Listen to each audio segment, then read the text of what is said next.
them into one conspiracy theory of what he calls a silent coup going on by the intelligence community and former Obama administration officials. Here are the three chunks. One, leaks from the intelligence community calling out Trump administration officials for giving out inaccurate information about their contacts with the Russians and other stories. Two, news reports that the FBI is investigating possible contacts between Trump campaign advisors and Russians. And three, unconfirmed reports in the British press that the FBI may have sought FISA warrants to monitor Trump campaign communications. Now, those reports say nothing about President Obama being personally involved, nor did they say wiretapping was ever approved on Mr. Trump himself. Now, here's a rather amazing detail. It actually does not appear that any of these conservative outlets reported as fact what President Trump is now claiming, that, quote, Obama had my wires tapped in Trump Tower just before the victory. Levin has asked the question as to whether the president is behind the leaks and the surveillance, but when he was directly asked by Fox News if former President Obama was directly involved in any of this, Levin said this. I'm not Nostradamus here. I just think that we ought to find out. But I will tell you this. He's more involved than he says. Now, it would be bad enough if the president valued the conjecture and accusations of these sources more than the facts that he has access to more than any other person in the world. But it's actually worse than that. President Trump took what Levin and others were saying and made it even less tethered to fact. With conjecture and venom, they alleged a conspiracy. He took it one step further and said it happened and President Obama was behind it. And as we've reported, the FBI director is incredulous at this charge and says it's completely false. Now, are there legitimate reasons to question why all these leaks and what are the motivations for them? Absolutely. But that's now a separate issue. This is about whether President Obama wiretapped President Trump. And the FBI director says it's false. Now, keep in mind, one not irrelevant detail here for anyone out there trying to make sense of this all. We've been here before. And this is not a land with much sense or respect for facts. This is a place of conspiracy theories, untethered to facts. And these theories are voiced by President Trump. It's Barack Obama faked his birth certificate because he was born in Africa. False. Thousands of New Jersey Muslims were on TV celebrating 9/11. False. Ted Cruz's father had something to do with Lee Harvey Oswald. False. Vaccines cause autism. False. There was something fishy about the deaths of Justice Scalia or Vince Foster. False. False. Inaugural crowd sizes, 3 to 5 million illegal votes. It goes on and on. None of it's true. And the people around President Trump who are enabling this nonsense, the ones who know better, you have to ask yourselves this question. Are you really serving the president? Are you really serving the American people? President Trump's administration introduced his updated travel ban today after pausing to consult Congress and his own cabinet on the rewrite in hopes that the implementation of this new order would be smoother. CNN senior diplomatic correspondent Michelle Kaczynski is live for us at the State Department. And Michelle, the president once said that if a judge delayed implementing the ban, any deaths as a result of terrorism would be on the judge's hands. But that sense of urgency seems to have given way to a more deliberate process. Yeah, I mean, administration officials, too, were asked that question many times today. We did finally get a response from the White House press secretary who said that the element of surprise against those who would want to do this country harm was eliminated after the rollout and then putting on hold of the first travel ban anyway. So it's not really something that they needed to deal with this time around. But keep in mind, this is still a travel ban based on national origin. It was rolled out as kind of a kinder, gentler travel ban. But there's still going to be those questions, serious questions that linger over whether this is even urgent or necessary. The Trump administration's travel ban do-over. Today presented by the Attorney General, Department of Homeland Security, and Secretary of State. To our allies and partners around the world, please understand this order is part of our ongoing efforts to eliminate vulnerabilities that radical Islamist terrorists can and will exploit for destructive ends. The signing taking place in private, away from reporters. Only an official photo released. Quite the difference from the big ceremony for the first botched rollout in January in the Pentagon's Hall of Heroes. The new 90-day ban includes 6 Muslim-majority countries, not 7. Iraq is off the list. This after intense lobbying by the Iraqi government, the U.S.'s crucial partner against ISIS. The Trump administration says Iraq is working with the U.S. to implement new security measures. Though So at this point, CNN sources say nothing has changed in procedure, just better communication of what measures are already in place. Among other tweaks to the original travel ban, it now spells out clearly that if you have a green card or visa, you can travel to the U.S. Officials can allow others in, too, on a case-by-case basis. For refugees, Syrians are no longer banned indefinitely. And the new order removes language that seemed to allow preferential treatment to Christians.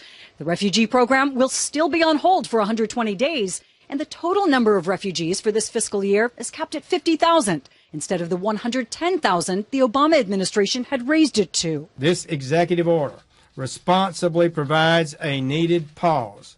We can carefully review how we scrutinize people coming here from these countries of concern. This time, though, the administration is making an attempt to back up the need for this order, saying 300 refugees admitted to the U.S. are currently under investigation by the FBI for potential terrorist activity. But officials refuse to say what countries those refugees are from, or even if any are from the 6 named.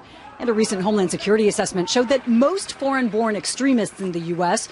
were radicalized here and years after they arrived. This new executive order suffers from the same problem as the previous one, which there's no real evidence that there's a security threat from people from these countries who have entered the U.S. It is remarkable to go back after the first rollout of that initial travel ban and look what President Trump had said and tweeted. I mean, he said that he wanted to wait before that rushed rollout, but his advisors were telling him they couldn't even wait a week because all of these, quote, bad dudes would rush into America. And to your point, Jake, now the administration seems less concerned, far less concerned about that. This ban now doesn't go into effect for 10 days, and this is weeks after the initial ban was halted in the courts. Jake? And also they had the interagency process, and they briefed members of Congress, etc. Michelle Kosinski, thank you so much. President Trump's latest explosive charge is roiling Capitol Hill. Democratic Congressman Adam Schiff of California joins me, and I'll talk more about it. He's the ranking member on the House Intelligence Committee. Congressman, thanks for joining me as always. I want to get to the travel ban in a second, but first, about this explosive and evidence-free charge that President Trump has put forward. You're on the Intelligence Committee. Do you know of any wiretaps or surveillance of President Trump or of anyone around President Trump during the campaign? I have no idea, Jake, what he's talking about. I can't go into the particulars of the investigation, but the whole idea that President Obama ordered him to be wiretapped illegally is just preposterous. There are only 2 possibilities here. One is that there was a FISA warrant against Trump and his associates, and Jim Clapper said that is just not true. It never happened. The other is that there was a criminal wiretap authorized by the Department of Justice. And if the reports are correct, Director Comey says that's not true. There are really only 2 people you need to ask to rebut this. One of them has already answered publicly, and the other is being reported to have answered privately. So I think this is complete nonsense. And, it just, again, further undermines the credibility of the President of the United States, and I think subjects us to ridicule around the world at a time when the idea of liberal democracy is already under attack. But just to be clear, you know of no, I'll make it just specific to President Trump, you know of no wiretaps on President Trump? No, I don't. Okay. Today you tweeted this, quote, "We must accept possibility that POTUS does not know fact from fiction, right from wrong. The wild claims are not strategic, but worse." What do you mean? You actually think that there is something wrong with his capacity? He can't tell what's true and what's not true? Well, I think we have to admit the possibility now that this is not just, as scholars would say, one of 2 possibilities in terms of an actual wiretap. I think neither of those possibilities is likely to be true.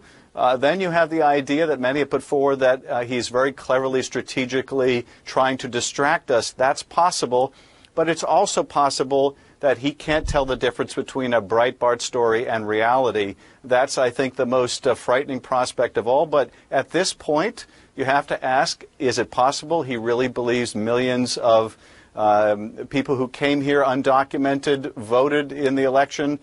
Does he really believe that Obama wiretapped Trump Tower? If he does, then we have a much more serious problem than we have yet acknowledged. But I do think it's quite plain that from a constitutional perspective, in terms of what a president should and should not do, he doesn't know right from wrong. In the text of the president's new travel ban, the White House claims that according to the Attorney General, the FBI is conducting counterterrorism investigations into 300 refugees, more than 300 refugees, currently in the United States. Is that true? I don't know what the exact number would be, but a couple things leapt out at me about that section. The first is the only examples they gave, I think, were 2 Iraqis who must have been the 2 involved in the non-existent Bowling Green massacre, and one who came as a child. And is he suggesting that their extreme vetting is going to be able to tell when a child some years later becomes radicalized in the United States? The reality is, as Director Comey has testified in open session, there are counterterrorism investigations in every state, and I can tell you there are multiple investigations in every state. My understanding is most of those involve people born in the United States. There's a smaller subset that were born overseas, and probably an even smaller subset who came as refugees. But if you're going to target where the risk comes from predominantly, you would have to say it's coming from people born here. And there's nothing in extreme vetting that protects us from that.